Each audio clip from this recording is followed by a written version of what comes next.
अस्सलाम वालेकुम, welcome to my YouTube channel View Update Tech. तो कैसे हैं आप सब। आज हम मैथ 202 सॉरी मैंने ये नहीं लिखा, मैथ 202 के जो मोस्ट इंपॉर्टेंट एमसीक्यूज़ हैं जो यूनिवर्सिटी की तरफ से हमें सर्वर से दिए गए हैं, तो वो मैं आपके साथ शेयर करने लगा हूँ। तो बिना टाइम वेस्ट के चलते हैं हम अपने एमसीक्यूज़ की तरफ। लेकिन इससे पहले अगर आप मेरे चैनल पे न्यू हैं तो इसको सब्सक्राइब लाजमी कीजिएगा, व्यू अपडेट्स टैग, क्योंकि वीयू के रिलेटेड जो भी अपडेट्स होती हैं, मतलब पेपर कब है, रिजल्ट कब आना है, डेट शीट कैसे बनेगी, बच्चे क्विज़ कैसे करें, असाइनमेंट क्विज़, सब चीज़ें मैं इसमें बता चुका हूँ। तो आप जाके वो वीडियो भी देख सकते हैं, साथ साथ मैं अपडेट्स देता रहता हूँ। तो चलते हैं हम अपने एमसीक्यूज़ की तरफ बिना टाइम वेस्ट किए।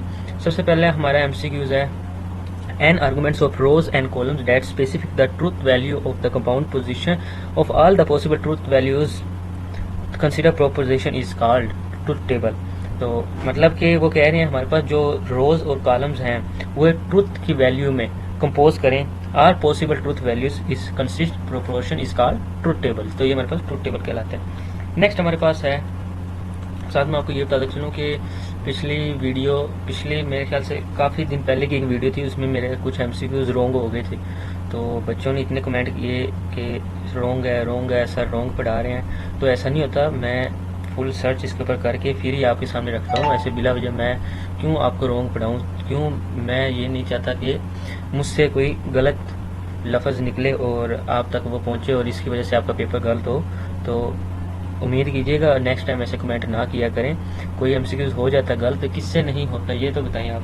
हर सर से ही हो सकता है। तो वजाहत मैं करता हूँ, मैं चेक भी करता हूँ। तो जो मुझे अच्छा लगता है, जो मुझे बुक से सही लगता है, चैट जीटीपी गूगल में हर जगह से 100% करके ही वो एमसीक्यूज टिक करता हूँ। बट आपको पता है यूनिवर्सिटी के ऐसे रूल्स हैं कि एक एमसीक्यूज में दो एमसीक्यूज आ जाते हैं, मतलब इनका कुछ नहीं कह सकते वर्चुअल यूनिवर्सिटी वालों का।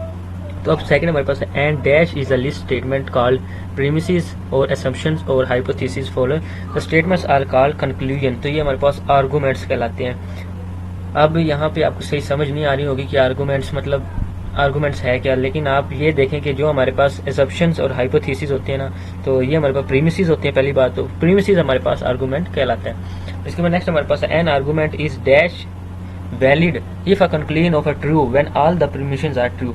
मतलब वो कह रहे हैं कि जो हम ये टेबल बनाते हैं ना, मैं आपके साथ शेयर करता हूँ। जो हम ट्रूथ टेबल बनाते हैं, जो हम ये देखें, जो हम ये ट्रूथ टेबल बनाते हैं, इसके एंड में ऑल पॉसिबल ये ऑल ट्रू हो जाए तो ये हमारे पास वैलिड आ जाएगा। An arguments is valid if conclusion true when all the permissions is true. ठीक हो गया, उम्मीद करता हूँ आपको समझ आ रही होगी। नेक्स्ट हमारे पास है the row in the truth table of an arguments when all the premise is true। अगर हमारे पास all premise true होंगे एंड पे, जैसे मैं अभी ऊपर बता दूं, तो वो हमारे पास क्रिटिकल रो कहलाएगी। उसके बाद नेक्स्ट हम चलते हैं कि हमारे पास A अगर ये है 1 2 3 4 और R हमारे पास 1 1 2 2 3 3 4 4, तो देन ये हमारे पास क्या है, तो ये हमारे पास R ऑफ अ सिमेट्रिक है, एंटी सिमेट्रिक है, ट्रांसिस्टिव है या R रिफ्लेक्सिव है, या all of a given option true. तो मैंने इसका सर्च किया बुक, चैट जीटीपी और गूगल से, तो कहीं पे इसका बता रहे थे आर इज रिफ्लेक्सिव। अब आपको पता है कि चाहूँ तो मैं यहाँ पे बुक वाला भी लगा सकता हूँ, आल इज़ अ रिफ्लेक्सिव, वहाँ पे बुक में ये दिया हुआ। बट मैंने काफ़ी जगह all of a given option देखे हैं, तो मैंने कहा ये मैं दोनों ही लगा देता हूँ, जो इसमें से ठीक होगा वो आप लगा लीजिएगा और दूसरे को कैंसिल कर दीजिएगा। कमेंट में बता दीजिएगा सर ये रॉन्ग है और ये इसका दुरुस्त है। बट कमेंट मुझे काफ़ी ऐसे आते हैं सर आप रॉन्ग पढ़ाते हैं, तो ऐसे ना कहा करें। इफ़ टू रिलेशंस ए और S reflective A intersection S must, तो ये हमारे पास रिफ्लेक्सिव कहलाएगा। इफ अगर पी इट इज़ रेड और क्यू इट इज़ हॉट, तो क्या होगा, then it is not red but hot is denoted by, ये हमारे पास पी इंटरसेक्शन, और ये हमारे पास आई थिंक मुझे इस निशान का नाम नहीं याद आ रहा, तो मैं इंशाल्लाह लास्ट में आपको बता दूंगा। क्यों, तो ये हमारे पास फॉल्स कहलाएगा। तो इसके बाद नेक्स्ट हम चलते हैं the relationship of a set order pairs shown in figure. मतलब जो ऑर्डर पेयर हमें फिगर में दिए जा रहे हैं, तो ये क्या है, ए और बी है, और फिर क्या है, ए और सी है। ठीक हो गया, फिर क्या है, बी और ए है, ये देखें, फिर बी और डी है, ये आप देख सकते हैं, साथ में देखा करें। फिर क्या है, बी और डी है, ये हो गया। फिर सी सी है, सी ऐसे गोल करके वो सी को ही डिनोट कर रहा है, तो सी सी है और फिर सी डी है, तो ये वाला हमारे पास करेक्ट है। काफ़ी लोग इसमें कंफ्यूज हो जाते हैं कि ये सी सी कैसे है, तो ये देखें इन्होंने निशान ऐसे लगाया कि सी सी है, तो आपने इसमें कंफ्यूज नहीं होना। उसके बाद नेक्स्ट हमारे पास a circuit with 2 input signal and 1 output signal is called, मतलब 2 इनपुट हो और 1 आउटपुट हो, ये तो आपको पता है एंड गेट होता है, ये तो मुझे बताने की जरूरत नहीं थी। इसके बाद नेक्स्ट है F of x, if F of x 2x plus 1 और जी ऑफ एक्स हमारे पास है एक्स को स्क्वायर माइनस 1, तो ये हमारे पास then the G F X हमारे पास क्या आएगा, तो इन दोनों की वैल्यू हम लिख लेते हैं। अब जो है यहाँ पे ये आप देख सकते हैं, ये हमारे पास प्लस माइनस माइनस 1 आ गया, ठीक हो गया, देखना आपने गौर से। उसके बाद क्या हुआ, 2x का स्क्वायर, ये x है और ये x है, तो एक x से कट गया और फिर क्या रह गया 2x का स्क्वायर। समझ आइए आपको, मतलब इस x के ऊपर एक 1 है। मेरे ख्याल से आपको सही समझ नहीं आ रही होगी कि मैं कहना क्या चाह रहा हूँ, कि ये हमारे पास 2x है, ये मैं लगाता हूँ कि ये हमारे पास इधर 1 है, क्या है, ठीक हो गया, ये 1 और ये एक 2 से कट गया, ठीक हो गया, अब पीछे रह गया 1, तो अब ये x और ये x हमारे पास बन गया x का स्क्वायर, तो ये हमारे पास क्या हो गया 2x का स्क्वायर, ठीक हो गया। इसके बाद नेक्स्ट चलते हैं, नेक्स्ट हमारे पास है x का क्यूब और माइनस 2x का square plus 4x minus 1, then the f of 1 minus x is, तो 1 minus x f of x हमारे पास क्या बनेगा, तो माइनस एक्स की 3, क्योंकि ये x हमने इसके अंदर पुट कर लिया ना वैल्यू, x की जगह ये वैल्यू हमने पुट कर देनी है, तो क्या होगा x की 3 आ गया, अब 2x का स्क्वायर, ये अभी सोल्व होगा, 2x का square plus 4x minus 3x, तो अब क्या है 4 में से एक निकल गया, हमारे पास 3x रह गया, ये जो 2 है ये इस तरफ 2 आ गया नीचे, 2x का स्क्वायर है, तो आपको पता होगा ये 2 इधर नीचे आ गया, तो x का स्क्वायर, तो अब हमारे पास 2 से कट गया, तो x का स्क्वायर आ गया माइनस 3x प्लस 2, तो ये हमारे पास इसका करेक्ट आंसर आ गया। उसके बाद नल इज डिनोटेड बाय, नल को हम कैसे डिनोट करते हैं, तो ये आपके सामने है, इस तरह खाली ब्रैकेट लगा दें या PHI उसके अंदर लिख दें। उसके बाद नेक्स्ट चलते हैं, नेक्स्ट हमारे पास इफ x ABC और y हमारे पास 1 2 3 4 है, तो then f of x arrow y, तो a हमने ऐसे मिला लिया 2 के साथ और b हमने 4 के साथ, c हमने फिर 2 के साथ मिला लिया, अब 1 रह गया। अब पीछे हमें क्या बताया जा रहा है कि इसका इन्फिनाइट आंसर है, the inverse image of 1 is infinite. उम्मीद करता हूँ आपको समझ आ रही होगी। इसके बाद if f and g 2 1 to 1 the function of a composition, इसको मैं साइड पे कर दूँ, the function of composition that is g of x is, तो इसमें g ऑफ x में हमारे पास 1 to 1 का रिलेशनशिप आ जाएगा।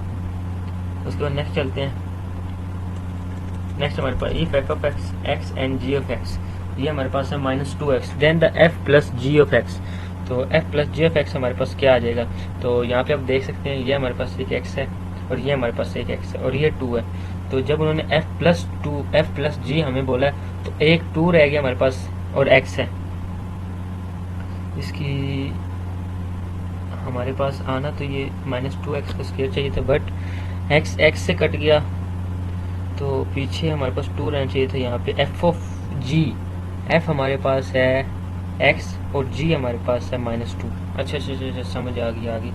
हमारे पास ये देखें f ऑफ x x के बराबर और g ऑफ x हमारे पास 2x के बराबर है, then the f plus g of x हमारे पास, फिर आपको पता है ये हमारे पास जो आ गया था 2, तो 2 हमने इधर लगाया, बाकी ये माइनस 1 हो गया, ये प्लस का था ये माइनस का था, तो माइनस x, और ये 2 फिर 2 से कट गया, तो हमारे पास माइनस x रह गया। उसके बाद नेक्स्ट हम बात करते हैं sequence in which common difference of 2 consecutive terms is same called, तो ये हमारे पास अरिथमेटिक प्रोग्रेशन है। उसके बाद नेक्स्ट हम चलते हैं, let f is defined, f हमारे पास 0 is equal to 3 and f n plus 1 2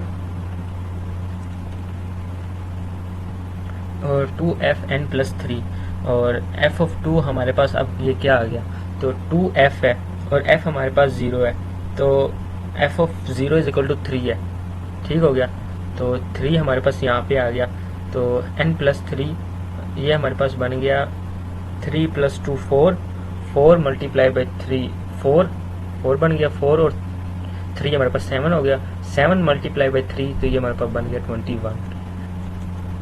उसका नेक्स्ट है a collection rules is a new set objects बार देयर ऑलरेडी इज रिकर्शन। उसके बाद नेक्स्ट है A and B are two sets, the sets of all the elements belong A और to B और to both is. तो A और to जो हमारे पास ए और टू बी है, तो ये हमारे पास ए यूनियन बी कहलाता है। उसके बाद नेक्स्ट हम चलते हैं, नेक्स्ट हमारे पास है डिस्ट्रीब्यूटिव लॉ। हमारे पास क्या है, A union B intersection C, A union B intersection A union B, ये हमारे पास है distributive law. For any two sets A and B A minus B, तो ये हमारे पास आ जाता है इंटरसेक्शन, क्योंकि ए माइनस बी करेंगे तो वो बी में से सारी चीज़ें कट जाएंगी, अगर कटे ना वो इनको मिला ले तो ये हमारे पास यूनियन होता है, तो ये हमारे पास ए इंटरसेक्शन बी आ जाएगा। उसके बाद नेक्स्ट हमारे पास values of X Y pairs are equal 4x - 1 और 4y + 5 इज इक्वल टू 3 और 5। तो अब ये हमारे पास आ रहा है 1 and 0 के जो हमारे पास है 4x, तो 4 - 3 1 रह गया, और यहाँ पे 1 1 - 1, तो ये हमारे पास 1 आ गया। फिर ये हमारे पास 5 है, 5 इससे मल्टीप्लाई हुआ 20 और 5, ये हमारे पास 0 आ गया।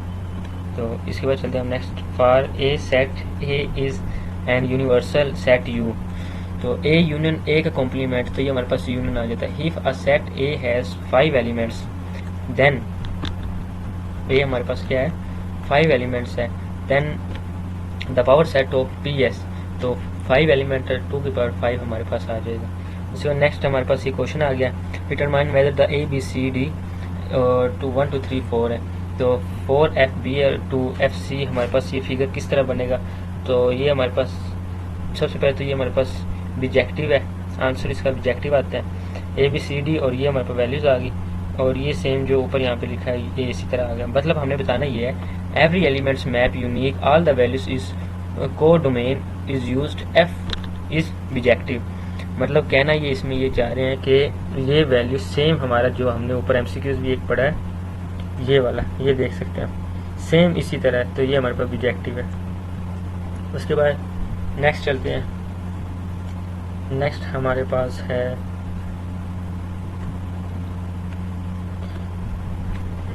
क्वेश्चन नंबर 27, और इसमें हमने बताना है कि मैं आपके साथ वो शेयर करता हूँ, इधर से ही नहीं लिखा हुआ, कि ये हमारे पास क्वेश्चन है P arrow Q not Q arrow not P. उस टाइम मैं आपको कहा था ना, मैं एंड में आपको बता दूंगा ये किस चीज़ का निशान होता है, ये हमारे पास नॉट पी और नॉट क्यू का निशान। अब क्या कह रहे हैं, ये पी एंड क्यू है, और फिर पी और क्यू हमने फाइंड करना, और फिर not Q and not P हमने फाइंड करना। तो अब ये किस तरह होगा मैं आपके साथ शेयर करता हूँ। सबसे पहले तो पी हमारे पास टी टी एफ एफ होता है, क्यू हमारे पास टी एफ होता है। अब पी एरो क्यू, अब ये आपने याद रखना जिस तरफ निशान होगा ना, ये देखेंगे ये निशान किस तरफ बनेगा, क्यू की तरफ। क्यू की जो भी वैल्यू आ गई वो हम इसमें लिखेंगे, टी एफ टी, और डबल एफ हो गया तो हम टी लिख देंगे, ठीक हो गया। नॉट क्यू, जो भी क्यू में है उसको उल्ट कर दें, टी एफ टी है तो एफ है तो टी है।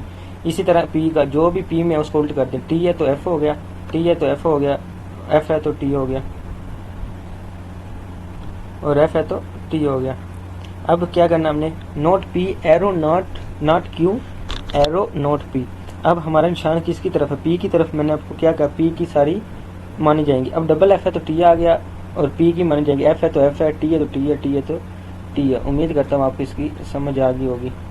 तो यहाँ तक हमारा लेक्चर एंड होता है, तो उम्मीद करता हूँ आपको पूरे इस लेक्चर की समझ आई होगी। अगर बीच में से नहीं आई, मुझे पता कुछ एमसीक्यूज हैं जो मुझे बताने में मेरी मिस्टेक हुई है, तो इंशाल्लाह नेक्स्ट वीडियो में और इम्प्रूव हो जाएगा। तो मिलते हैं इंशाल्लाह नेक्स्ट वीडियो में। टेक केयर, अल्लाह हाफ़िज़।